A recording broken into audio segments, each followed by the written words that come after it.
का दर्शन हुआ। रजक का दर्शन हुआ। अक्रूर चाचा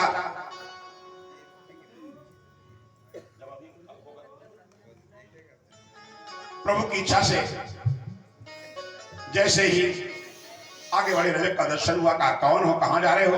कहा हम राज रजक हैं, राजा के धोबी हैं।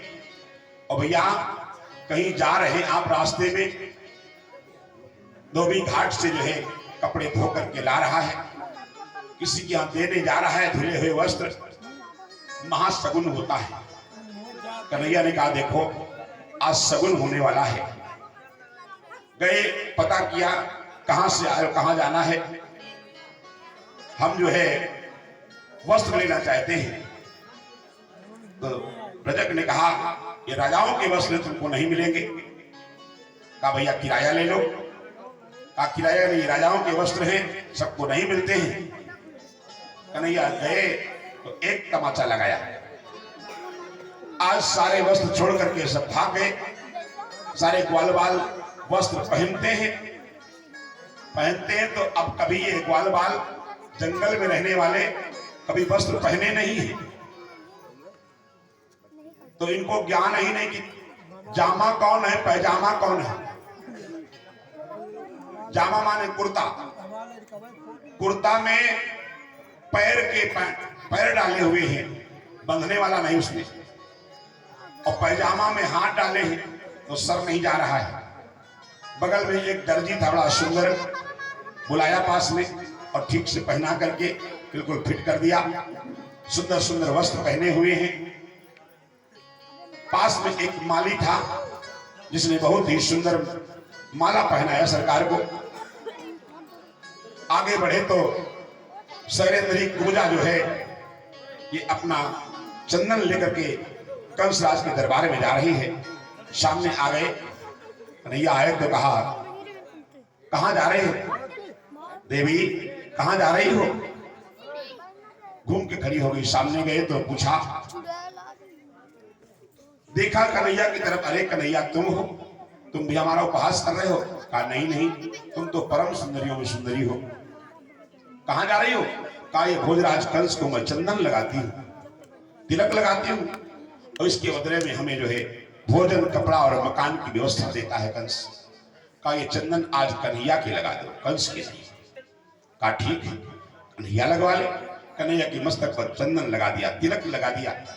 ए भैया बढ़िया सुंदर वस्त्र हो, हाँ मस्तक पर तिलक लगा हो, गले में माला पड़ी हो, सुंदर यही शरीर देवत्व को प्राप्त होता है। संतों ने लिखा है सूक्ति में क्या कि देवम यजत्वा देवम भवेत, देवताओं की पूजा करनी है तो पहले देवता बनो, और भूतम यजत्वा भूतम भवेत, भूत की पूजा करनी पहले भूत बनो। हाँ मंदिर में जाओ, किसी शुभ कार्यक्रम हो, विवाह शादी जाओ तो बढ़िया लाल और पीले वस्त्र पहन करके जाओ। हाँ लाल पीला क्यों? लाल जो है ये भक्ति का प्रतीक है और पीला शक्ति का प्रतीक है। भक्ति और शक्ति के दोनों प्रतीक अगर हम धारण करके जाते हैं तो दूर से ही मालूम पड़ता है कोई संत है। स्वरूप का बहुत बड़ा महत्व है। एक बार एक राजा ने अपने बेटा के लिए ऐसा कोई रोग हो गया,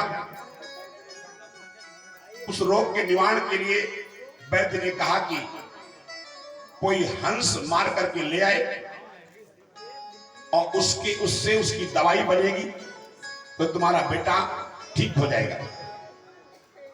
अब हंस लेने के लिए मानसरोवर में चंडालों को भेजा गया। चंडाल लोग गए तो बढ़िया काले काले कपड़ा पहने, काला तिलक लगाए, तो पूरा दिन वो चंडाल हाथ में मोती लिए खड़े रहे, एक भी हंस नहीं आया, एक भी हंस नहीं आया चुनने के लिए।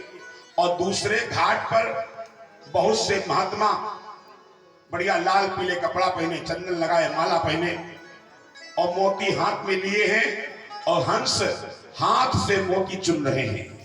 मानसरोवर में होता है।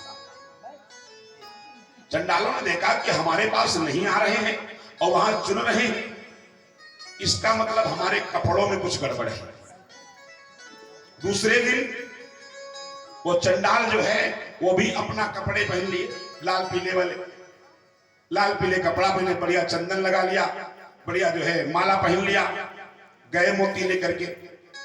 हंसों ने कहा देखो भैया, ये वही चंडाल है जो कल आया था, आज भेष बदल करके आया है। तो आज हम में से किसी एक को मरना है और नहीं जाएंगे इसके पास तो संत का अपमान हो जाएगा, संत भेष का अपमान हो जाएगा। इसलिए जाना जरूरी है, जाना आवश्यक है। और उसी समय हंस एक आया चुनने के लिए और चुनते चुनते पकड़ करके मार दिया और मार करके झोला में धरा तो लेकर के चला आया। तो ये वेश है। वेश पर बहुत से ऐसे ही लोग हैं, वेश बना करके आए और हमको किसी न किसी बहाने से ठग लेते हैं। ठग लेंगे तो ठग लेंगे, वो किसी का नहीं ले जाएंगे, उनको फिर भुगतना पड़ेगा। इसलिए प्रभु की इच्छा से संत का अपमान न हो पाए और प्रभु की इच्छा से संत पूजनीय होते हैं, स्वरूप की पूजा होती है। आज प्रभु की इच्छा से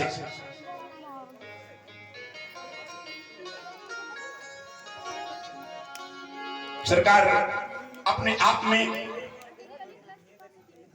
तिलक स्वरूप लगाया, माला पहन लिया और सुंदर स्वरूप लगने लगा। हाँ, संत कहते हैं